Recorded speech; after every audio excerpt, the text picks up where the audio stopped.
una de las cuestiones más importantes para destacar es que la Argentina tiene ciencia de calidad, de muy buena calidad. Nuestros científicos son un orgullo en todo el mundo. Y precisamente ahora vamos a hablar con alguien que es experto en océanos. Ustedes saben que los océanos, muchas veces lo hemos dicho, lo digo siempre, a los océanos no siempre se les da, especialmente en las arenas internacionales o en las grandes cumbres, la importancia real que tienen. De hecho, el otro día alguien había puesto en Twitter, por ejemplo, bueno, ¿cómo será que tenemos como un antropocentrismo que el planeta se llama Tierra, ¿no? Cuando la mayor parte del planeta, que es un planeta azul, está rodeada y está compuesta por agua. Y esa agua precisamente es la de los océanos, la mayor parte, y es uno de los más afectados, no solamente por la crisis climática, por los cambios de temperatura, por el aumento de la temperatura promedio global, porque todo eso produce cambios físicos y químicos en los océanos, sino también por la acción directa del hombre, ¿no? Porque, bueno, el cambio climático es una acción del hombre, pero a través de las industrias, no es como una cosa directa, pero sí es directa la contaminación, por ejemplo, con los plásticos, ¿no? Porque muchas veces nosotros por ahí desaprensivamente tiramos acá en Talcahuano y Juncal, donde está la radio, un envase plástico, eso se va por la alcantarilla, llega hasta el Río de la Plata, del Río de la Plata después va al mar argentino, y nosotros ni siquiera lo percibimos, ni nos damos cuenta, ni tomamos conciencia de que eso además nunca, por lo menos en los años que nosotros tengamos, porque los humanos tenemos una vida muy corta, va a desaparecer. Así que vamos a hablar con él, lo voy a presentar, se llama Andrés Arias, él es investigador del CONICET en el Instituto Argentino de Oceanografía, integró el equipo de científicos que elaboró el reporte de la contaminación a la solución para el Programa de las Naciones Unidas para el Medio Ambiente, que según las siglas es UNEP. Así que, Andrés, bienvenido. Laura Rocha te saluda. ¿Cómo estás? Hola Laura, buen día, ¿cómo estás? Bien, bien, gracias por la invitación. No, gracias a vos por atendernos. Y bueno, esta semana le cuento un poquito a la audiencia.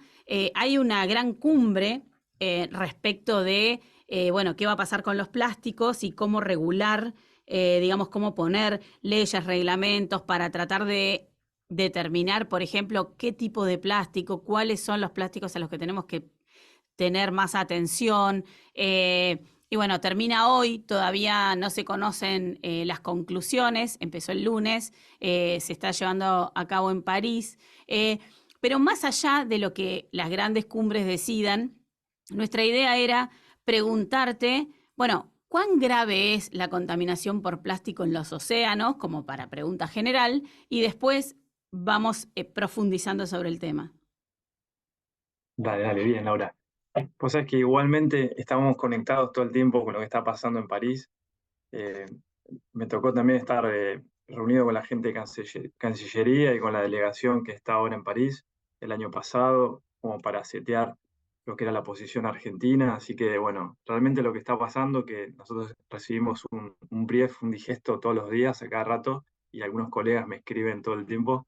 Digamos, es como que lo vamos viviendo, lo que estamos, científicos que estamos acá en esto, lo vamos viendo minuto a minuto.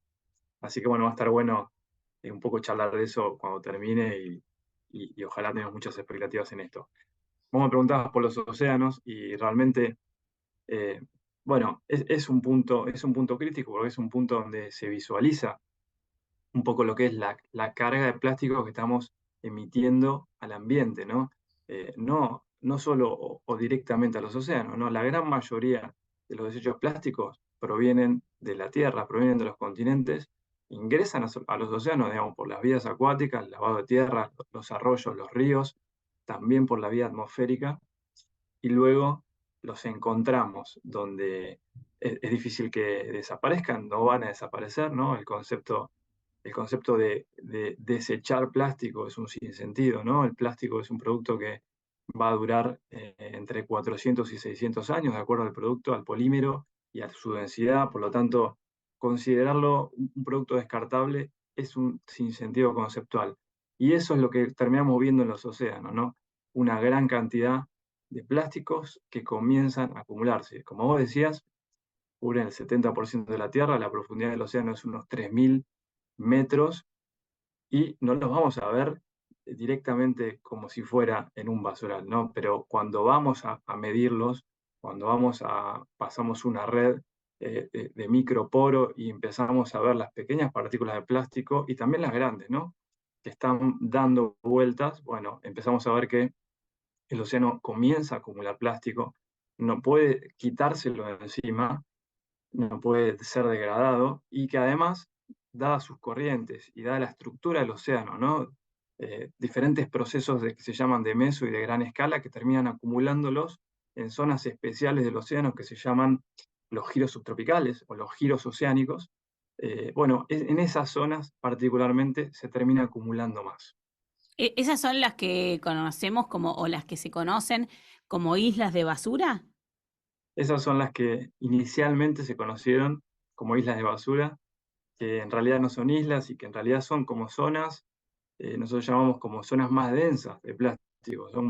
Es como una sopa, ¿no? En definitiva, el océano y en esa sopa hay más partículas de plástico por unidad de superficie y también por unidad de volumen, especialmente porque se las llama zonas de convergencia, ¿no? Es donde todas las cosas que están flotando en el océano van a converger porque así lo van definiendo las corrientes oceánicas y diferentes efectos, por ejemplo, el de la rotación de la Tierra, efecto Ekman, que termina generando estos lugares. Hay 5 giros: Pacífico Norte, Pacífico Sur, Atlántico Norte, Atlántico Sur y en el Índico. Y en esas zonas hay más densidad de plásticos bollantes que flotan no solo en superficie, sino en columna de agua, acumulados, ¿no? Pero no son islas para ir y caminar y plantar una bandera, ¿no? Es decir, estadísticamente son zonas que tienen más por unidad de volumen o unidad de superficie, pero no son como islas para caminar. Claro, claro. Y yo te quería preguntar porque vos estás hablando de, bueno, claro, no es uniforme digamos, la distribución de la acumulación de estos plásticos, pero por ejemplo, hay playas o espacios o lugares como, no sé, las playas de Indonesia, en donde uno puede ver como, y es muy impresionante, como cuando, por ejemplo, rompe la ola, esa ola casi parece de plástico. O sea, por la Sí. cantidad, por ejemplo, de botellas, envases. eh, ¿Cómo funciona en esa dinámica, digamos, oceánica, si vos tuvieras que decir cuáles son como los lugares que tienen como un peor pronóstico en estos términos? Mira, en un assessment, digamos, en un reporte que realizamos también con un grupo internacional hace un par de años, los lugares con peor pronóstico son los que más población acumulan, los que menos estructuras, lo que llamamos estructuras de saneamiento o estructuras, circuitos normales de recolección y deposición de plásticos o de residuos en general, y además los que menos circulación tienen. Por ejemplo, y algo puede ser sorprendente, el Mediterráneo es un punto caliente. Tiene demasiada población a sus márgenes, y a pesar de que la mitad es Europa, es un mar muy cerrado en cuanto a su circulación, con mucha población y con definitivamente una gran cantidad de plásticos y de micropartículas en su interior. Por supuesto, la zona del Índico y como vos mencionabas, la zona de Oceanía, las zonas más pobladas, también, y eso también responde no solo a la gran población, sino a grandes deficiencias en estructuras de saneamiento, ¿no? Estructuras no solo de gestión de residuos, sino tratamientos de aguas residuales. Yo te hablaba del Mediterráneo, ¿no?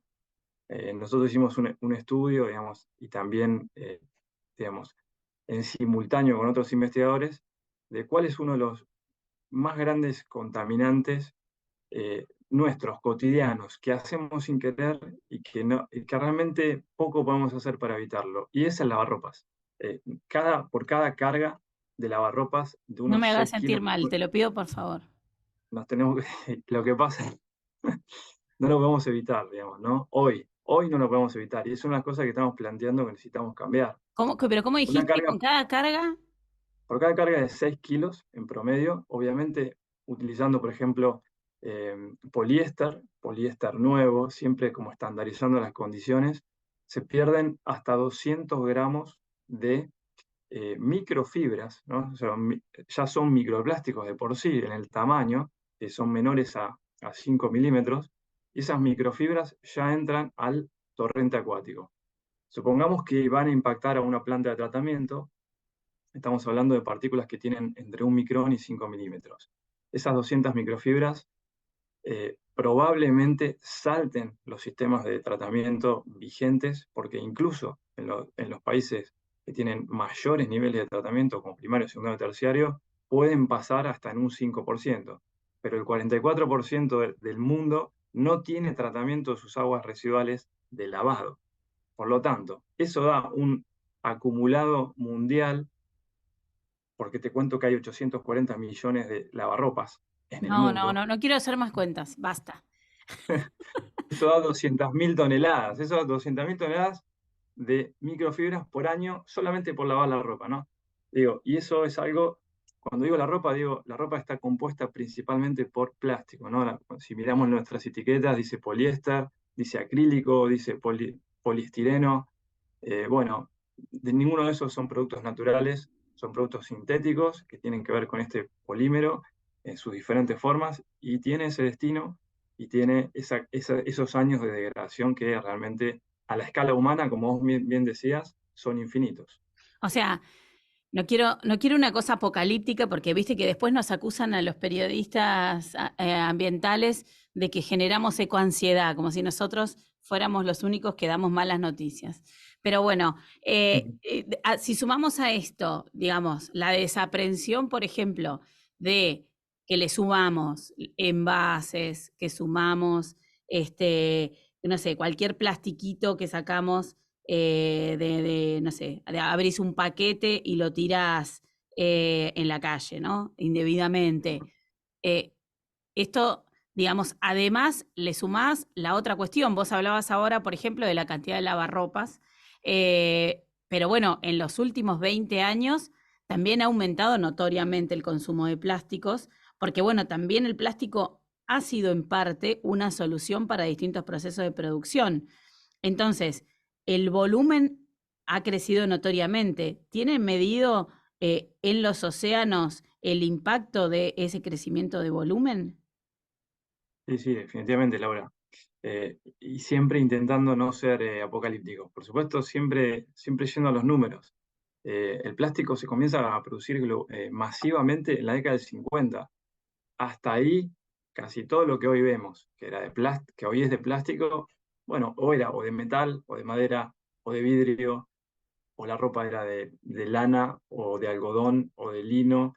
Digamos, no había este material que sí existía y había sido sintetizado bastante antes, pero no se producía en escala global y no había reemplazado ninguno de estos productos, mayormente naturales muchos, otros semisintéticos, pero no era el plástico de por sí. Se empieza a producir en la década del 50, donde se producían alrededor de 200.000, 300.000 toneladas al año. Llegamos a la producción actual, Laura, que es de 400 millones de toneladas anuales de plástico virgen cada año. Es decir, 2022 se produjeron 400 millones de toneladas. 2023 van a producirse un poquito más, 401, 402 millones de toneladas. Y esa curva va progresivamente en aumento. Es decir, en ese balance, cada vez estamos produciendo no solo la misma cantidad, sino más plástico virgen todos los años. ¿Cuánto de este plástico virgen va a ser descartado? Bueno, el 60%. Esa es la tasa, ese es el balance de masa que hoy nos da el Claro. cálculo desde el inicio hasta hoy, que el 60% de lo que estamos produciendo lo estamos descartando. ¿Y cuál es la tasa, cuál es el porcentaje que estamos reciclando verdaderamente? Porque a veces hay como una idea instalada que el plástico es un producto re bueno porque es fácil de reciclar y es súper reciclable, porque bueno, lo calentás bueno, es termomoldeable, etcétera. Solamente los termomoldeables, hay plásticos que no lo son, por ejemplo, los considerados los plásticos, las gomas, ¿no? Por ejemplo, las cubiertas, todo el mundo de las cubiertas. Pero bueno, Cuando decimos que es fácilmente reciclable, tenemos que saber que la tasa global de reciclado es del 8% global de reciclado y a nivel mundial, que es bajísima. Cuando la comparamos con otros productos como el vidrio o el papel, que superan el 60 o el 70%, o el hierro o el acero, que es del 98%, digo 8% o 98%, bueno, hay un abismo, eso es lo que estamos planteando, nuestro modo de producirlo y de consumirlo no Exacto. es sostenible. No, eso es básicamente el esquema, no es el plástico es malo. El plástico es malo en la medida en que lo usemos de esta manera. Exacto. Te iba a decir justamente eso porque escuchándote y escuchando las cifras, también el momento, ¿no? Desde los 50 para acá, digamos, y también la industria que está detrás del plástico, que es la industria petrolera, o sea, no es casualidad que todo arranque y todo, digamos, se reproduzca exponencialmente con el desarrollo y el auge de esta industria que impulsa, digamos, modelos de consumo y de producción que terminan siendo no sustentables, digamos, porque no es que en sí mismo la producción es mala, pero cuando después se empieza a consumir y después obviamente se suma a la lógica de aumento de la población, porque cada vez que hay más población, por supuesto, se generan más residuos, más contaminación, digamos, esto tiene que ver, es una lógica natural, eh, pero cuando le sumamos todas estas cosas dañinas, bueno, nos perjudicamos todos a la vez porque además los que vivimos en el planeta somos nosotros. Y ahora hablando un poquito de cómo todo este escenario, digamos, todos estos números, este panorama, impactan en el ecosistema marino, que es un ecosistema del cual nosotros dependemos y muchísimo, aunque creamos que no. Sí, bueno, ahí es donde empezamos a ver o nos permite sensibilizarnos un poco más. Ahí es donde vemos que, por ejemplo, tanto las costas que veíamos, que me comentabas, que se ven en Bali, en la zona de Indonesia, olas de plástico, lo que terminan haciendo, tanto a ese nivel macro o también a nivel micro, es, bueno, lesionando los ecosistemas que están ahí dando vueltas. Por ejemplo, ecosistemas de producción primaria, es decir, los productores, los que tienen clorofila, los que fijan carbono y los que fijan dióxido de carbono, ¿no? Y producen oxígeno. Si nosotros estamos tapándolos con plástico, definitivamente lo que estamos haciendo es disminuyendo la fijación de carbono y lo que hacemos es lesionar lo que se llama el servicio ecosistémico que proveían esas costas, ¿no? Es decir, estamos provocándole un daño a ese ecosistema que comienza a ser impactado de diferentes maneras. Los pequeños organismos comienzan a tratar de ingerir esas micropartículas y terminan como asfixiados, ¿no? Los peces pequeños les pasa algo parecido. Los peces más grandes quieren ir a comer a los peces pequeños que comienzan a estar más débiles o debilitados o bajar su número. Y bueno, comienza a debilitarse la cadena trófica, las bolsas o los pedazos de basura más grandes, bueno, pueden ser también ingeridos por animales más grandes que pueden ser asfixiados o pueden disminuir o enlentecer su digestión. Bueno, todos estos efectos que son los que los científicos van reportando, van midiendo, van alarmando. Nosotros hace un par de meses acabamos de publicar un trabajo, primer trabajo en Argentina, sobre pingüinos impactados con plástico, ¿no? Pingüinos de Magallanes, pingüinos que van migrando desde el sur, migran desde la Patagonia, las colonias de la Patagonia, hacia el sur de Brasil. Bueno, en esa migración van ingiriendo plástico, probablemente sin quererlo, porque se sabe o se piensa que el pingüino es uno de los que puede evadir el plástico, porque es muy selectivo en su captura, pero si los peces que come lo contienen, bueno, comienza a ingerir plástico en definitiva el pingüino, eso es un poco lo que reportábamos, ¿no?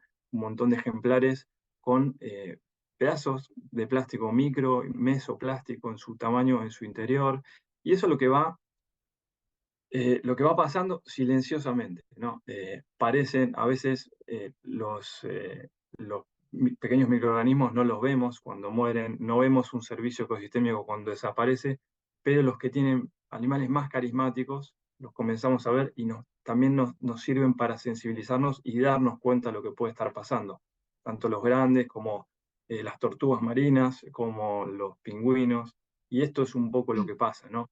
Sí, Laura, absolutamente, te decía. porque hasta que, además todo está conectado, ¿no? Porque no termina en el océano. Digo, después nosotros también ingerimos esos plásticos a través de esos especímenes, ¿no? Por lo menos de los que son comestibles.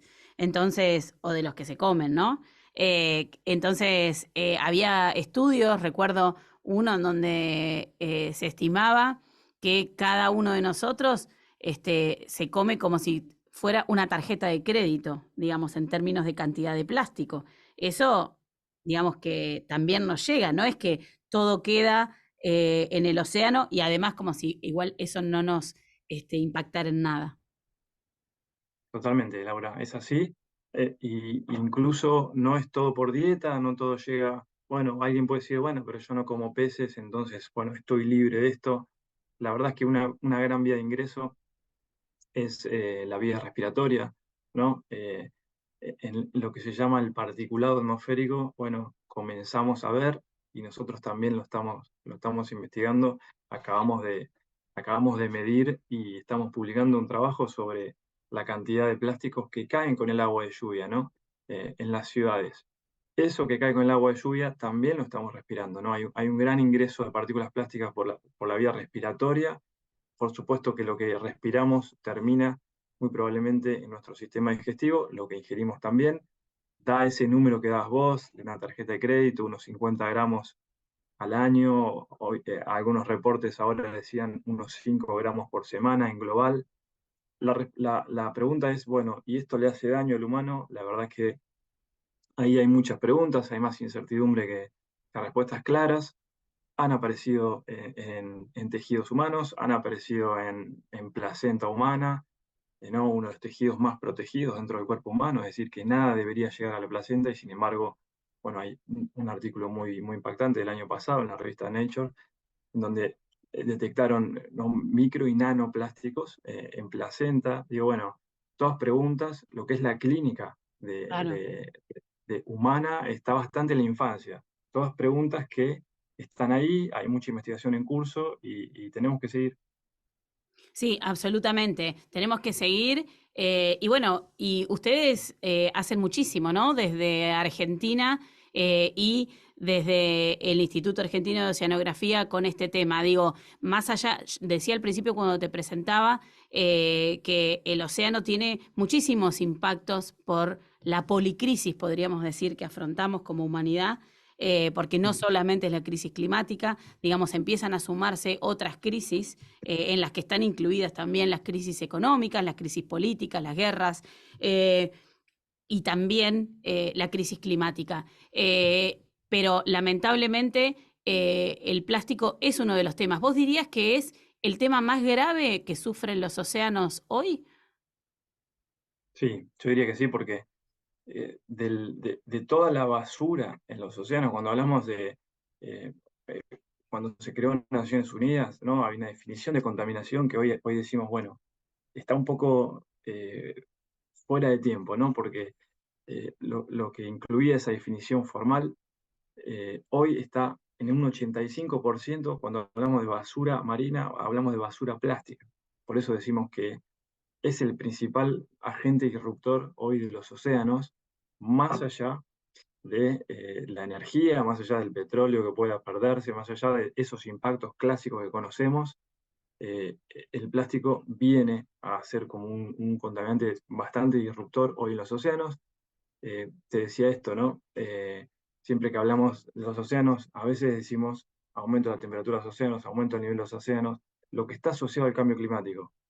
La producción de plásticos está directamente relacionada al cambio climático.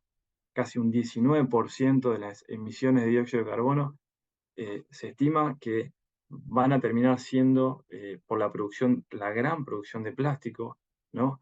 Entonces, cuando hablamos de el gran paradigma del cambio climático que afecta a los océanos, también incluimos la producción petroquímica, como vos nombrabas, de los plásticos, que es la gran consumidora, emisora de dióxido de carbono, y que termina afectando al océano por ambas vías, por un aumento de la concentración de dióxido de carbono en la atmósfera, pero también, bueno, por inundar. el mundo de compuestos que no pueden ser degradados y que también terminan en ese gran receptor que es el océano. Clarísimo. Andrés, te agradecemos muchísimo el contacto con Cuestión Ambiental y seguramente volveremos a comunicarnos contigo porque es muy interesante los estudios que ustedes hacen y también son muy importantes. Así que muchísimas gracias. Laura, un placer para cuando gusten. Nos Dale, vemos. hasta luego. Escuchábamos Hasta luego. entonces a Andrés Arias. Él es investigador del CONICET en el Instituto Argentino de Oceanografía. Integró el equipo de científicos que elaboró el reporte de la contaminación a la solución para el Programa de las Naciones Unidas para el Medio Ambiente. Y bueno, quedó clarísimo, ¿no? Vamos a ir a la pausa, pero vamos a seguir hablando del plástico porque vamos a ver, bueno, ¿qué pasa? ¿Cómo podemos solucionarlo? ¿Cómo se puede regular las políticas de los países para que esta contaminación, esta inundación de plástico que tenemos, no nos siga afectando y no sigamos nosotros atentando contra nosotros mismos? No se vayan, un poquito de música y ya volvemos.